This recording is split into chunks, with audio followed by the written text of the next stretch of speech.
الحمد لله نحمده ونستعينه ونستغفره ونعوذ بالله من شرور أنفسنا ومن سيئات أعمالنا من يهده الله فلا مضل له ومن يضلل فلا هادي له ونشهد أن لا إله إلا الله ونشهد أن محمدا عبده ورسوله أما بعد أعوذ بالله من الشيطان الرجيم بسم الله الرحمن الرحيم إذا جاء نصر الله والفتح ورأيت الناس يدخلون في دين الله أفواجا فسبح بحمد ربك واستغفره إنه كان توابا صدق اللہ العظیم.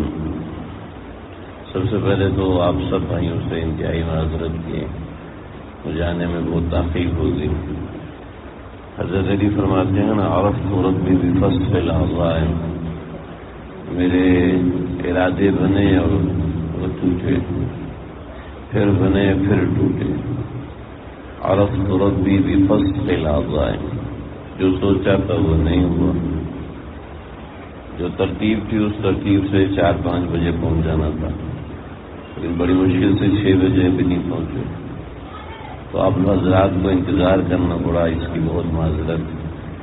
اور وقت کم رہ گیا ہے، کوشش کروں گا تھوڑی سی بات کروں اور وہ بات ایسی ہو جو میرے آپ کے ہم سب کے فائدے کے لیے. میری آواز سمجھ میں آ رہی ہے؟ یا ایکو بند کر دیں؟ ایکو جو چل رہا نا وہ بند ہو سکتا ہے تو کرتے نہیں تو.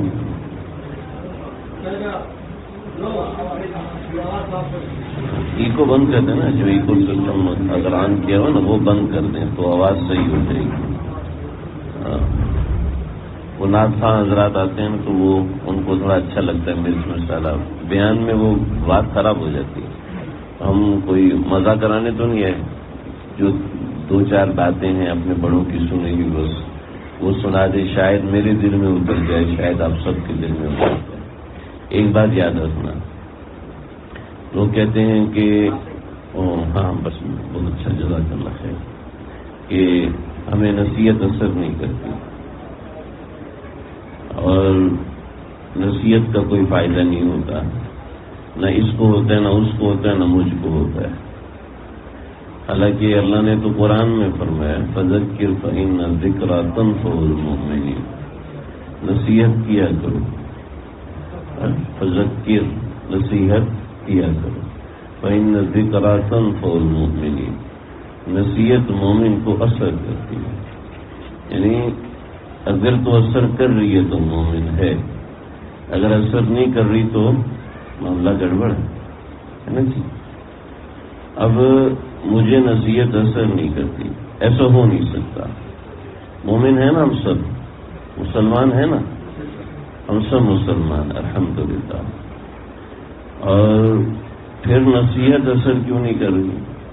اس لیے کہ نصیحت کو بات سمجھے، نصیحت کو بات سمجھے، بات جیسے میں اور آپ باتیں کرتے ہیں ایسی بات سمجھ لیا. نصیحت کو بات سمجھ لیا، اس لیے وہ اثر نہیں کرتی. جب نصیحت کو نصیحت سمجھیں گے تو وہ ضرور اثر کرے گی. اور نصیحت کب سمجھا جاتا ہے؟ اس کا طریقہ یہ ہے کہ میں بھی اپنے دل کو حاضر کروں کہ جو بات کہی جا رہی ہے میری ضرورت ہے، کہ جو بات کہی جا رہی ہے میں اس پہ عمل کی کوشش کروں گا. ٹھیک ہے، بس یہ چھوٹا سا ارادہ اور نیت کر کے انسان جانور سے بھی نصیحت حاصل کر سکتا ہے.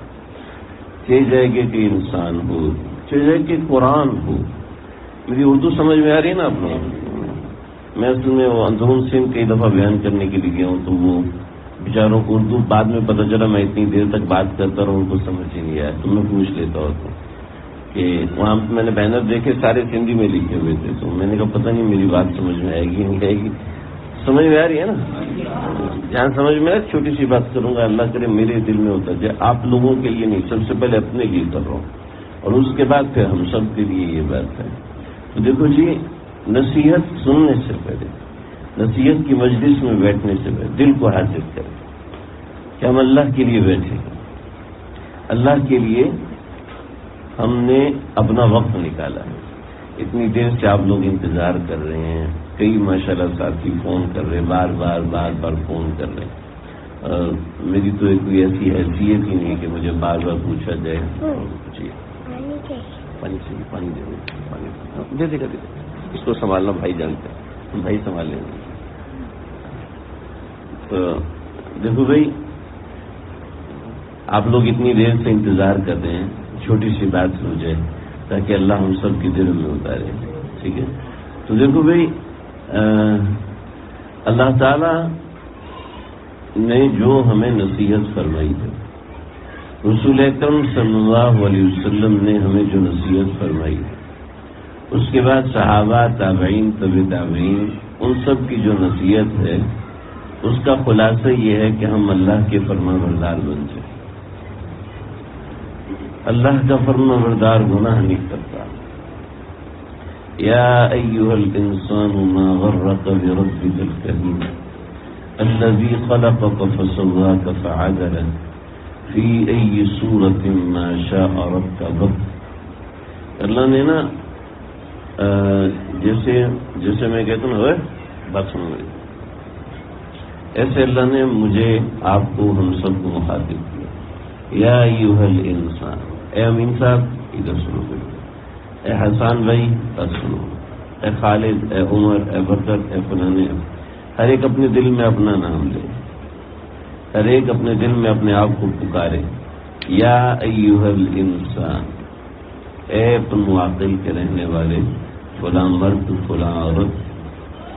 ما غرک بربک الکریم، کون سی چیز ہے جس کی محبت میں تو اپنے پروردگار کی محبت کو بھول گئے؟ کون سی چیز؟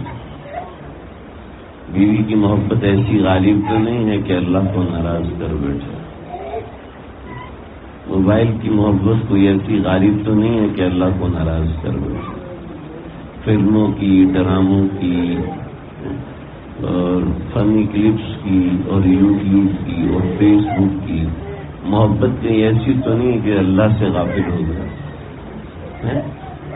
اللہ اتنے پیارے ہیں، اتنے پیارے ہیں، اتنے پیارے ہیں. حدیث میں آتا ہے کہ اللہ تعالیٰ قیامت کے دن بہانے دیکھ رہے ہوں گے، میں اپنے اس بندے کو کیسے معاف کروں؟ کوئی بہانہ مل جائے جس بہانے کی وجہ سے میں اپنے اس بندے کو معاف کر دوں. اللہ اپنے بندوں سے ایسی محبت کرتی ہے. حدیث میں آتا ہے، 2-3 حدیثیں یاد آ رہی میں سناتا ہوں آپ کو. اللہ تعالیٰ اپنے بندوں سے فرماتا ہے، حدیث قدسی ہے، والکلام الذی یبینہ النبی بلفظہ وینسبہ الی ربہ. حدیث قدسی اس سے کہتے ہیں کہ پیغمبر کہے کہ اللہ نے یہ بات فرمائی، لیکن قرآن نہ ہو. وہ حدیث قدسی فرمایا کہ اللہ تعالیٰ فرماتے ہیں کہ میں نے اپنی محبت کے 100 حصے کیے. 100 حصے، ان 100 حصوں میں سے ایک حصہ آدم علیہ السلام سے لے کے آخری انسان کو دیا. اس ایک حصے سے ماں اپنے بیٹے سے محبت کرتی ہے، اس ایک حصے سے باپ اپنے بیٹے سے محبت کرتا ہے، ماں اپنی بیٹی سے محبت کرتی ہے، بھائی اپنے بھائی سے محبت کرتا ہے، انسان انسان سے محبت کرتا ہے، انسان مال و دولت سے محبت کرتا ہے، انسان اپنی بیوی سے، بیوی اپنے شوہر سے محبت کرتا ہے. صرف ایک حصہ ہے. اور بقیہ 99 حصے اللہ نے اپنے پاس رکھے ہیں کہ ان 99 حصوں سے میں اپنے بندے سے محبت کرتا ہوں. کیا کریم ہے اس کی محبت کا، کیا عالم ہے کہ وہ گنہگار سے گنہگار آدمی، گنہگار سے گنہگار. کیسا گنہگار؟ پیغمبر کا دل دکھانے والا، ایسا دل دکھانے والا کہ آپ نے فرمایا کہ دیکھو وحشی نظر آتا ہے، نظر آتے ہی تلوار سے سر قلم کر دو، سر میرے پاس لے کر.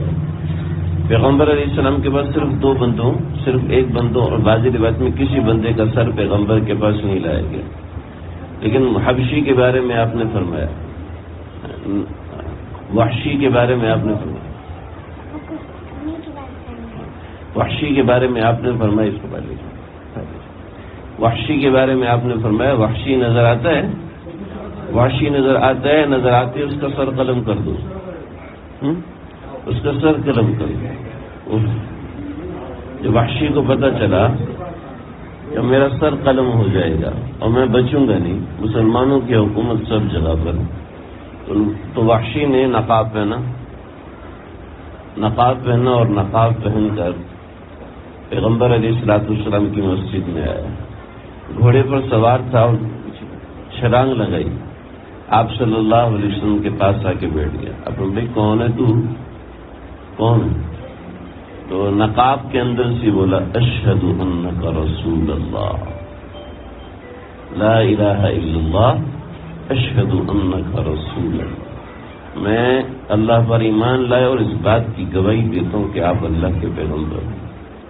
آپ علیہ الصلوۃ والسلام تو میں کون ہے بھائی؟ اس نے چہرے سے جب نقاب ہٹایا تو صحابہ کرام پر ٹھپ ٹھپ ٹھپ ٹھپ ہر ایک نے تلوار نکلی، اجازت ہو سر قلم کا۔ آپ نے فرمایا لا اسلام رجل واحد، ایک آدمی کا اسلام لے کے احب الی من قتل الف کافر، 1000 کافروں کو قتل کرنے سے زیادہ پسند ہے کہ ایک شخص مجھ سے اسلام لے آئے۔ تو آپ نے فرمایا وحشی میرا چچا تو شیروں کا شیر، شیروں کا شیر، تو جیسے بزدل آدمی نے ان کو شہید کیسے کر دیا؟ کہنے لگے کہ مجھے ہندا نے کہا تھا سب سے پہلا تیرا ٹارگٹ ہے محمد عربی، کہ میرے بھائی اور والد دونوں کو محمد عربی کی وجہ سے قتل کر دیا گیا، لہذا محمد عربی کو قتل کرنا ہے۔ اس کے بعد اگر ان کو قتل نہ کر سکو تو علی کو قتل کرنا کہ اس کے ہاتھ سے قتل ہوا، اور اگر اس کو قتل نہ کر سکو تو مسلمانوں کا جو سالار ہوگا وہ حضرت حمزہ، اس کو قتل کر کے آنا۔ تو یہ چھوٹا بھالا، چھوٹا نیزہ اس کا پھینکنے کا ماہر تھے، اور اتنے ماہر تھے کہ عورت جو ہے وہ ناچتی تھی، اس کے سر کے اوپر ایک کڑا لگا ہوتا تھا، اور ناچ کے درمیان یہ کڑا اس کے سر کے اوپر سے گزارتا تھا، روایات میں بدایہ والنہایہ میں۔ اوہو، اتنا ماہر آدمی جب پہنچا پاک پیغمبر صلی اللہ علیہ وسلم کے پاس احد کے میدان میں، لیکن آپ کو 30 صحابہ نے گھیرا ہوا ہے، کہیں سے کوئی موقع نہیں ہے کہ آپ تک پہنچ سکے۔ تو پھر کہنے لگے کہ پھر میں گیا حضرت علی کے پاس، حضرت علی کی طرف دیکھا تو وہ تلوار ایسے چلاتے تھے کہ سامنے تلوار چلا رہے لیکن پیچھے سے غافل نہیں، دائیں تلوار چلا رہے ہیں لیکن بائیں سے غافل نہیں، یعنی دائیں تلوار چلا رہے ہیں، بائیں سے کوئی حملہ کرتا ہے تو حملے کو روک دیتے ہیں، اتنی ان کی نظر تیز، اتنے تلوار کے ماہر۔ حضرت علی کو میں نیزہ مار بھی دوں گا تو وہ میرا نیزہ راستے سے روک لیں گے، ان کو بھی نہیں مار سکتا۔ تو پھر آیا حضرت حمزہ کے پاس، اور حضرت حمزہ دونوں تلواروں سے کو لے کر اور میدان کارزار میں اترے ہوئے اور زرہ پہنی ہوئی، کہنے لگے کہ میں پتھر کے پیچھے چھپ گیا تو مجھے نظر آ رہا تھا کہ بندہ بے پرواہ ہو کے لڑائی کر رہا ہے اور اپنی جان پہ کھیل کے لڑائی کر رہا ہے، کہا یہ میرا ٹارگٹ بن سکتا ہے۔ میں پتھر کے پیچھے کھڑا ہوا اور جیسے ہی حضرت حمزہ کسی سے جنگ کر رہے تھے اس کا سر قلم کیا تو تھوڑے سے غافل ہوئے، خوشی منائی کہ میں نے اس کو قتل کیا، تو ہاتھ اٹھائے تو میں نے وہیں سے نیزہ مارا، تو حضرت حمزہ کے سینے کے تھوڑا سا نیچے لگا اور پتے سے آر پار ہو گیا۔ حضرت حمزہ نے مجھے یوں دیکھا، مجھے ایسے لگا کہ آج میں گیا، لیکن نیزہ اپنا کام دکھا چکا تھا، جگر کو کاٹ چکا تھا، خون کی الٹی آئی اور وہیں حضرت حمزہ گر اور شہید ہو گئے۔ آپ کی آنکھوں زہر سے آنسو ہوا۔ آپ نے فرمایا وحشی تیرا اسلام تو قبول ہو گیا لیکن دوبارہ میرے سامنے نہیں آیا۔ پیغمبر علیہ الصلوۃ والسلام نے فرمایا میرے سامنے نہیں آیا۔ جب پیغمبر نے فرمایا میرے سامنے نہیں آیا، تفسیر روح المانی، اللہ نے قرآن اتارا، قل یا عبادی الذین اسرفوا علی انفسہم لا تقنطوا من رحمت اللہ۔ اور وحشی سے بدے سے وہ آپ کے سامنے نہ آئے، یا جو بھی بندہ ہے جو گناہ کرتا ہے اس سے کہہ دو قل یا عبادی، ان سارے میرے بندوں سے کہو، ایک تو صبح سے لے کے شام تک، شام سے لے کے صبح تک اللہ کو ناراض کر رہا ہے، اس کے باوجود بھی اللہ کہہ رہے میرا بندہ ہے۔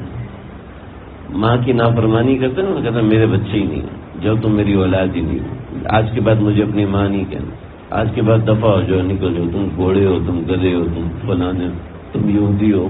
ماں بول دیتی ہے نا غصے میں آج، ماں بھی کہہ دیتی تم میرا بچہ ہی نہیں ہے۔ لیکن اللہ کہہ رہے اتنی نافرمانی کے بعد، اتنی بڑی نافرمانی کے بعد اللہ فرما رہے ہیں کہ قل یا عبادی، میرے بندو، میرے بندو سے کہو، الذین اسرفوا علی انفسہم، جنہوں نے اپنی جانوں پہ ظلم کیا۔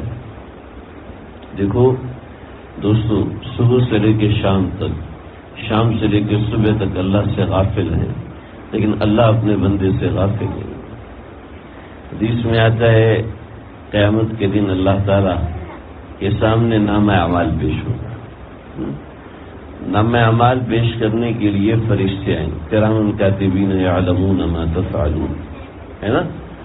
اور جو کرام کاتبین ہوں گے، نیکیاں لکھنے والے فرشتے جو کیسے ہوں گے، وہ ایسے ہوں گے۔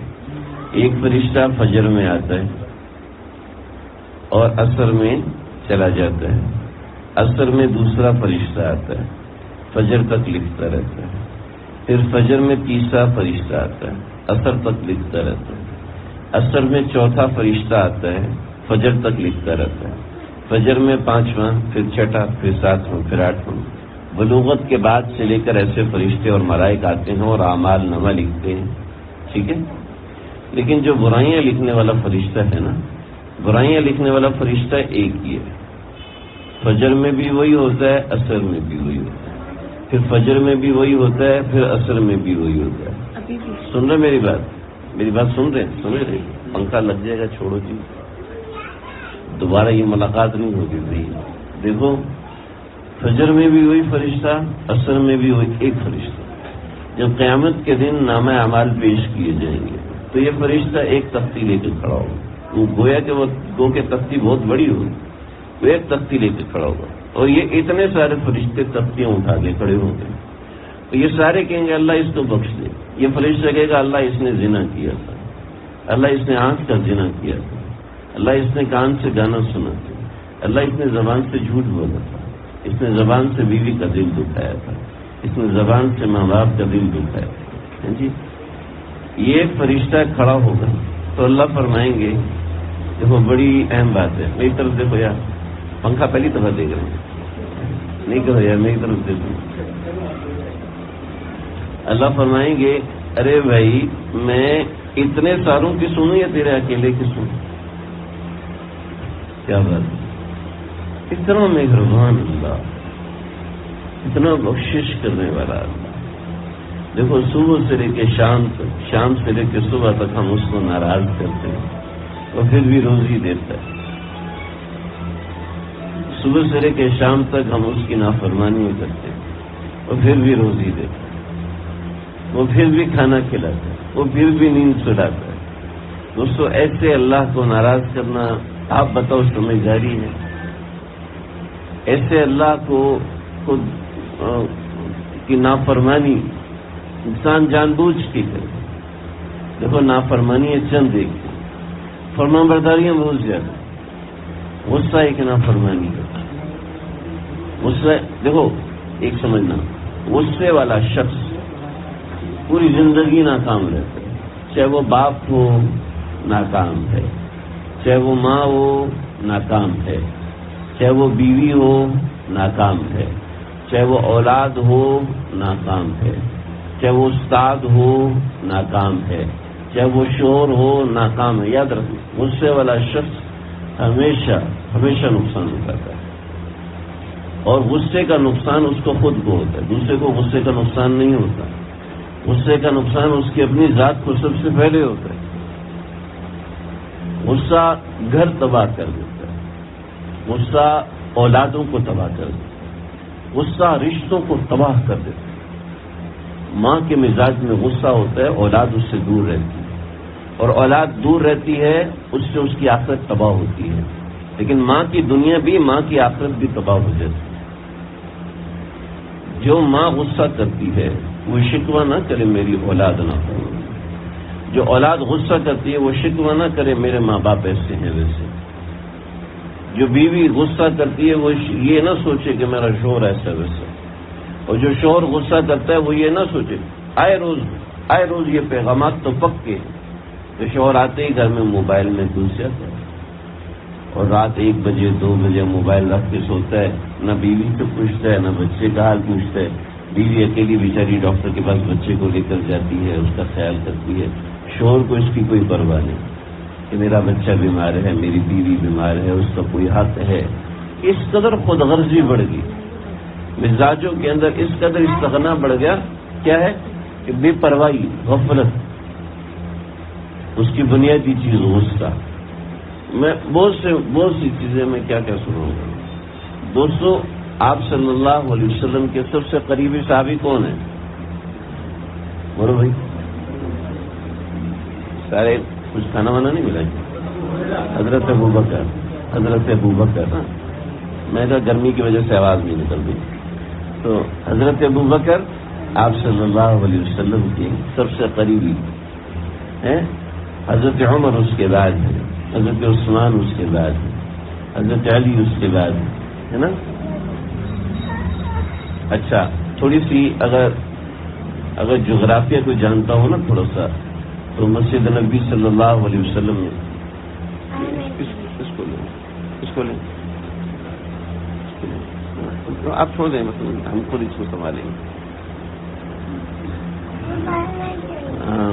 وہ اصل میں حج پہ گیا ہوا تھا اور یہ میرا تعلق بھی میرے گھر کے اوپر ہے, تو یہ وقت میرے پاس ہو گیا. اب اس کو پریشانی ہے میں کہیں دوبارہ نہ چلا جاؤں, اس کو ٹینشن ہوتی ہے میں کہیں دوبارہ نہ چلا جاؤں, تو یہ گھوم پھر کے دوبارہ نظر آ جاتے ہیں اور یعنی بیت الخلاء جانا مشکل ہو جاتا ہے. تو خیر اللہ بچوں کے دل میں محبت ڈال دیتے ہیں, اولاد کے دل میں. اللہ سب ماں باپ کی محبت اولاد کے دل میں ڈالے. تو وہ اس میں تھوڑا سا بے اعتبارہ ہوا پڑے. میں ابھی آیا, ہفتہ بھی نہیں ہوا مجھے آئے ہوئے. تو میں بتا, آپ صلی اللہ علیہ وسلم کے گھر کے چاروں طرف, اس طرف حضرت ابوبکر کا گھر ہے, اس طرف حضرت عمر کا گھر ہے, ٹھیک ہے, اس طرف حضرت عثمان کا گھر ہے, اور جو گھر آپ کے گھر کے ساتھ جڑا ہوا ہے نا وہ حضرت علی کا گھر ہے, ٹھیک ہے. تو آپ صلی اللہ علیہ وسلم کے پھر جان چھڑکنے والے. آج میں کہتا ہوں اگر یہ بات اللہ میرے دل میں اتار دے, اگر صرف اتنی سی بات میں نے آپ نے مان لی, سمجھ لی, آپ یقین کرنا زندگی بدلے گی. اور ایسی بدلے گی کہ آپ کہیں گے بھائی, ایک واقعہ سنا تو ہمارے ایک مولوی صاحب تھے, ان کا وہ تشریف لائے ہمارے بزرگوں کے پاس اور کہنے لگے کہ مولوی حضرت لوگ عجیب ہیں اور نہ کوئی محبت کرتا ہے نہ کوئی تعلق رکھتا ہے, ہر کوئی دیکھ کے بھاگ جاتا ہے. تو فرمایا کہ حدیث میں آتا ہے لا خیر فی من لا یعلم ولا یعلم, اس بندے میں خیر نہیں جو کسی سے محبت نہ کرے, اس بندے میں خیر نہیں جس سے محبت نہ کی جائے. بھائی حدیث میں تو یہ ہے کہ پہلے خود محبت کرو. آپ تو پہلے گالی دے کے بات کرتے ہیں, آپ تو حرام کے نعرے لگاتے ہو. تو جب آپ لوگوں کے اوپر اتنے فتوے بازی کرو گے لوگ آپ سے کیسے محبت کریں؟ تو پہلے آپ محبت دو نا. ہم بات کریں غصے سے, دوسرا محبت سے بات کریں. ہم ڈانٹیں, ہم لڑائی کریں, سامنے والا پیار سے بات کریں. جی ایسا نہیں. تو میرے آپ صلی اللہ علیہ وسلم کے اتنے قریبی صحابہ, صحیح ہے, یہ چار تو میں نے مثال کے طور پہ بتایا, ورنہ آپ علیہ السلام تو کوئی صحابی ایسا نہیں ہے. ایک واقعہ سنا تو حضرت عکاشہ رضی اللہ تعالیٰ آپ کے ایک صحابی جنگ بدر میں یا احد میں, مجھے یاد نہیں آ رہا, بدر میں یا احد میں آپ صفے سیدھی فرما رہے تھے. تو آپ نے یوں پکڑا ہوتا بس سیدھا ہو جاؤ. تو وہ جو چھڑی تھی نا وہ چھڑی تھوڑی نوکیلی تھی. حضرت عکاشہ کی کمر پہ نہ چبھ گئی اور خون نکل آیا. تو عکاشہ ادھر ہو گئے, رش تھا ضریبت سے زیادہ لوگ, آپ سب بندی کر رہے تھے. جب آپ علیہ الصلوۃ والسلام کے انتقال کا وقت قریب ہوا, بیماری بڑھی, تو آپ نے سب صحابہ سے کہا دیکھو بھائی کسی کو میں نے دکھ پہنچایا ہو, تکلیف دی ہو, تو آ کے آج اپنا انتقام دے دو. ایک بار اعلان فرمایا, دوسری بار اعلان فرمایا, تیسری بار. تو عکاشہ کھڑے ہوئے, اے یا رسول اللہ جنگ کے اندر تھے ہم لوگ اور آپ نے مجھے چھڑی چلی، اس سے میرا خون نکلا ہے، اب آپ مجھے اس کا بدلہ دیں۔ تو آپ نے فرمایا ٹھیک ہے تم بھی چھڑی چبو لو۔ کہ نہیں، آپ کی چھڑی نوکیلی تھی، میری چھڑی تو نوکیلی نہیں، وہ محجن چاہیے، محجن، آپ کی چھڑی کا نام تھا محجن، محجن چاہیے۔ تو وہ کہاں سے؟ وہ آپ نے فاطمہ کے پاس رکھی۔ حضرت ابوبکر کھڑے ہوئے تو مجھ سے انتقام دے دو، اللہ کے نبی سے۔ آپ نے وہ بیٹھو، حضرت ابوبکر کھڑے ہوئے، حضرات حسنین کھڑے ہوئے، حسن حسین چھوٹے چھوٹے بچے، آپ ہم سے انتقام، اللہ کے نبی کی کمر پہ آپ چبھوئیں گے؟ نہیں، ہم نے برداشت نہیں۔ آپ نے فرمایا نہیں، جب میں نے قصور کیا تو میں ہی بدلا دوں۔ چھڑی منگوائی، حضرت فاطمہ نے چھڑی پہنچائی، جب چھڑی آ گئی تو حضرت عکاشہ کے ہاتھ میں، تو حضرت عکاشہ کہنے لگے یا رسول اللہ، جو میری کمر تھی نا وہ ننگی تھی، آپ کی کمر پہ کپڑا ہے، دیکھ رہے ہو؟ اللہ کے نبی نے اپنی کمر سے کپڑا اٹھا دیا۔ اللہ کے نبی کے بارے میں آپ کو کیا بتاؤں، آپ سب جانتے ہیں۔ بعد از خدا بزرگ کوئی قصہ مختصر، شفاعت کبریٰ جس کے ہاتھ میں ہو، قیامت کا دن جن کی وجہ سے مزین ہو جائے گا۔ اللہ نے پوری قیامت کا ذکر کیا نا، الحاقۃ ما الحاقۃ وما ادراک ما الحاقۃ کذبت ثمود وعاد بالقارعہ، ایسا یوم تذہل کل مرضعۃ عما ارضعت وتری الناس سکارى وما هم بسکارى اذا زلزلت الارض زلزالها واخرجت الارض اثقالها۔ یہ گرمی کچھ نہیں ہے، میدان قیامت اور میدان حشر کی گرمی سے پتہ چلے گا کیا ہوگا کہ جو دماغ کے اندر مغز ہے وہ ناک کے راستے باہر گر رہا ہوگا، ایسی گرمی لیکن وہ دن مزین ہو جائے گا، خوبصورت ہو جائے گا۔ کیسے؟ آقا علیہ الصلوۃ والسلام اس دن موجود ہوں۔ مومنوں کے لیے تو وہ قیامت کا دن ایک جنت سے کم نہیں کہ وہاں آقا صلی اللہ علیہ وسلم نظر آ رہے ہوں گے۔ بھائی جب بندہ یہ سنتا ہے کہ قیامت کے دن آقا علیہ السلام سے ملاقات ہوگی تو قیامت کی ہولناکی ختم ہو جائے۔ اتنی پیاری ذات ہے آپ صلی اللہ علیہ وسلم۔ آپ علیہ الصلوۃ والسلام نے اپنی کمر سے چادر ہٹائی اور فرمایا کہ چبو لو اپنا بدلہ لے۔ دوستو سچ بتاؤ، میرے اور آپ کے آقا اتنی سی چھڑی کا بدلہ دینے کو تیار ہیں، لیکن اسی آقا کا کلمہ پڑھنے والے اگر اپنی بہن کا حق مار کے بیٹھ جائیں گے تو کیا آقا چھڑوائیں گے؟ اسی آقا کا کلمہ پڑھنے والا اپنے پارٹنر کے پیسے دبا کے بیٹھا ہوا ہے، اپنے شراکت دار کے پیسے دبا کے بیٹھا ہوا، نہیں دے رہا کہ بھئی جب ہوگا تو دوں گا اور ہے اور نہیں دے رہا۔ دوسرے کا ناجائز منافع قبضہ کر لیے، اپنی بیلنس شیٹ غلط بنا کے دکھا رہا ہے، پرچیاں غلط بنا کے دکھا رہا ہے، پارٹنر کے آدھے پیسے، بہن کا مال کھایا ہوا ہے، بھائی کا مال کھایا ہوا ہے، رشتہ داروں کا مال کھایا ہوا ہے، اور ہے ماشاءاللہ داڑیاں، ہے ماشاءاللہ ٹوپی والے صوفی صاحب ہیں، بہت نیک آدمی، لیکن اس کا مال بھی کھایا، اس کا مال بھی کھایا، اس کا حق بھی دبایا، اس کا دل بھی دبایا۔ آقا علیہ میرے اور آپ کے آقا تو اتنا بدلہ دینے کو تیار، اور ہم دوسروں کا حق مار کے بیٹھے ہوں، یہ کیسے چلے گا؟ دوسرے یہ کیسے چلے گا؟ کیسے اللہ کے نبی کے سامنے خود کو جسٹیفائی کریں گے؟ کیسے اللہ کے نبی کے سامنے خود کو پیش کریں گے کہ ہم آپ کے امتی ہیں؟ دوستوں میں نہیں کہہ رہا مجھے جواب دو، میں یہ کہہ رہا ہوں اپنے آپ کو جواب دو۔ آج رات سونے سے پہلے اللہ کے واسطے یہ خود سے سوچ کے سوچ کہ میں نے اللہ کے نبی کے سامنے حاضر ہوں، اس چہرے کے ساتھ حاضر ہوں گا۔ مینا کے اندر مجھے حضرات نے فرمایا کہ تم بیان کرو، وہاں میں نے ایک چھوٹی سی بات عرض کی، ہمارے خیمے میں تھے 70-80 لوگ تھے، اکثر کی چیخیں نکلتی، اللہ میرے دل میں بھی اتار دے۔ بات تو بڑی لمبی ہے، میں آخری بات ذکر کروں۔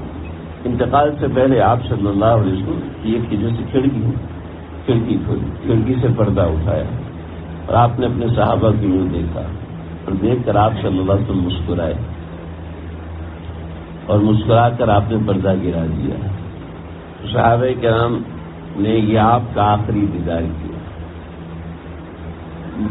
محدثین نے اس کے اوپر بحث کی کہ آپ علیہ الصلوۃ والسلام نے پردہ اٹھا کے صحابہ کو دیکھا. دیکھنا تو سمجھ میں آتا ہے کہ نماز میں بھی کتنے لوگ آئے، لیکن آپ جو مسکرائے ہیں اس مسکرانے کی کیا وجہ؟ تو فقہاء نے لکھا ہے کہ آپ صلی اللہ علیہ وسلم کی مسکراہٹ اس بات کا ثبوت تھی کہ میں صحابہ کرام سے راضی ہوں، صحابہ کرام سے راضی ہوں. دوستو، میں یہاں پر ایک امیجنیشن کریٹ کرتا ہوں، یعنی ایک بات ذہن میں لے کے آتا ہوں. صحابہ کرام کی جگہ اگر میں اور آپ بیٹھے ہوتے، اللہ کے نبی مسکراتے یا افسوس ہوتا؟ یہ کلمہ گو ہیں، یہ میرے امتی ہیں، کس قدر تم پہ گراں صبح کی بیداری ہے، ہم سے کا پیار ہے، ہاں تمہیں نہیں امتیاز ہے. کہ میرے امتی ہیں جن کو میرے اوپر درود پڑھنے کی توفیق نہیں ہے، میرے امتی ہیں ان کو میرا چہرہ بنانے کی. ایک مٹھی داڑھی ٹھڈی کے نیچے سے رکھنا، دائیں طرف سے بائیں طرف سے رکھنا، تو یہ داڑھی کا بچہ رکھنا واجب ہے. ایک مٹھی سے کم کروانا، چاول برابر کم کروانا، داڑھی مڑانا گناہ ہے. آقا علیہ الصلوۃ والسلام تو چہرہ پھیرتے تھے، ہمیں اجازت نہیں ہم کسی سے چہرہ پھیریں، کیونکہ وہ پیغمبر ہے.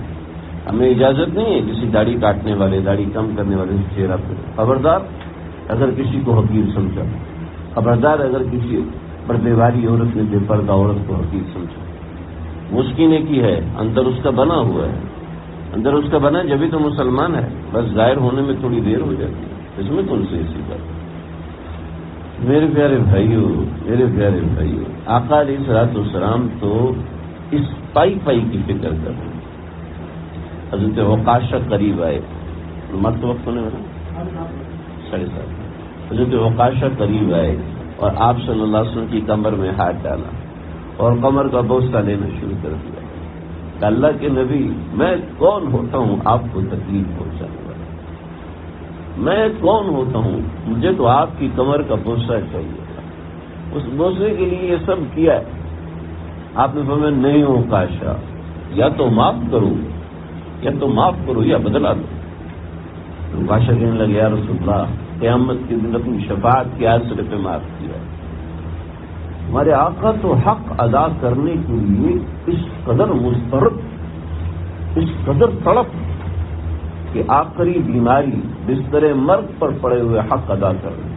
اور امت کو پرواہ نہ ہو کہ میں نے بہن کا حق مارا ہوا ہے، امت کو پرواہ نہ ہو کہ میں نے اپنی ماں کا دل دکھایا ہوا ہے، امت کو پرواہ نہ ہو کہ میں نے اپنے باپ کا دل دکھایا ہوا ہے. میں اپنے باپ کے سامنے اونچی آواز میں بول گیا، اس سے اس کا دل دکھے گا. امت کو پرواہ نہ ہو کہ میری ماں میرے لیے کتنی پریشان ہے، اور وہ اپنے حقوق والی بات، یہ تو چلو دل دکھانے کی بات ہے. حقوق مالیہ سلب، میں نے مال کے حقوق سلب کر کے بیٹھے، کسی کا مال دبا کے بیٹھے.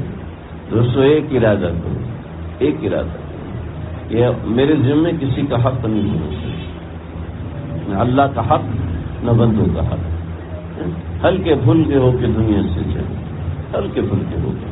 جو میں نے بات کرنی تھی بات تو آگے پیچھے ہو گئی. اذا جاء نصر اللہ میں نے بڑی تھی.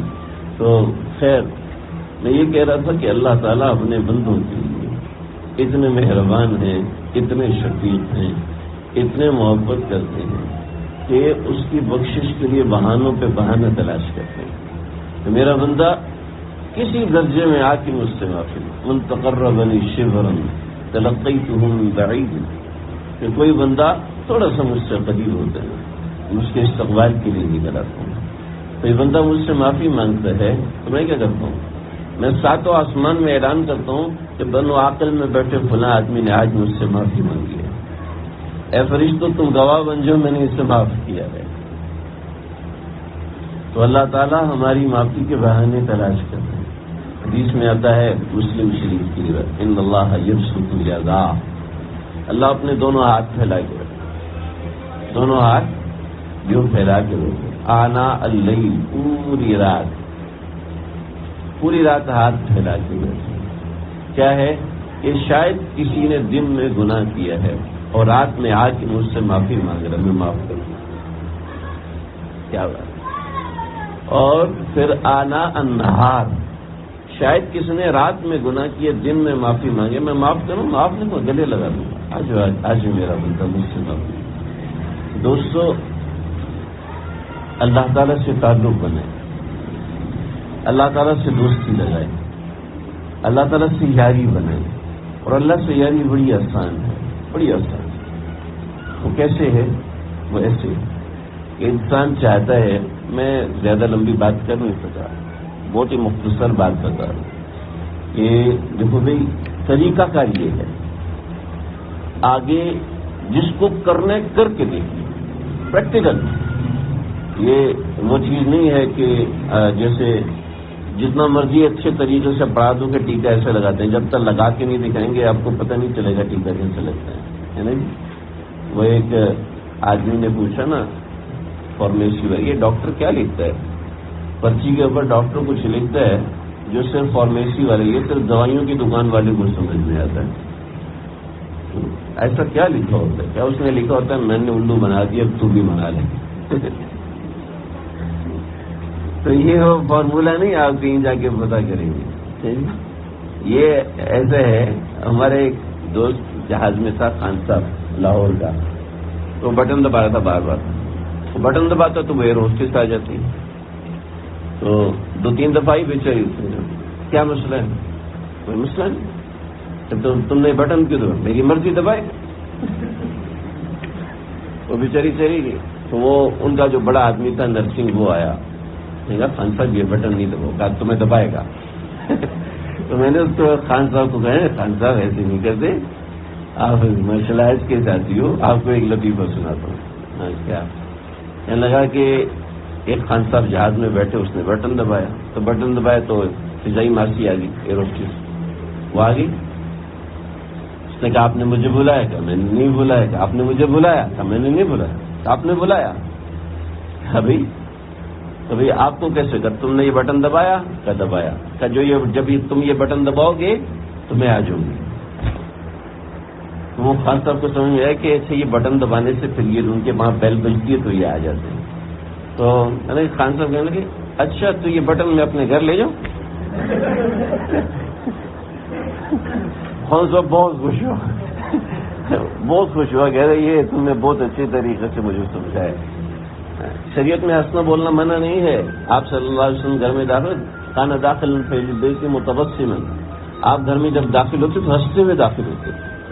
گھر میں داخل ہو رہے ہیں کیا وہ خسارہ ہو گیا ہے، گھر میں داخل ہو رہے ہیں پریشان، گھر میں داخل ہوتے گھر والوں کو بھی پریشان کریں. گھر میں داخل ہو متبسما، ہنستے بولتے ہوئے، کہ باہر کی پریشانیاں باہر چھوڑتے ہیں کہ گھر کے اندر جب آدمی داخل ہوتا ہے تو آپ صلی اللہ علیہ وسلم کی سنت ہے کہ گھر میں داخل ہو تو مسکراتے ہوئے، کسی سے ملو تو مسکراتے ہوئے. پھر بات کرتے کرتے میں پتہ نہیں کدھر نکل گیا. میں آپ کو ایک بات بتا کے جو بیان شروع کیا تھا نا اس کو میں ختم کرتا ہوں.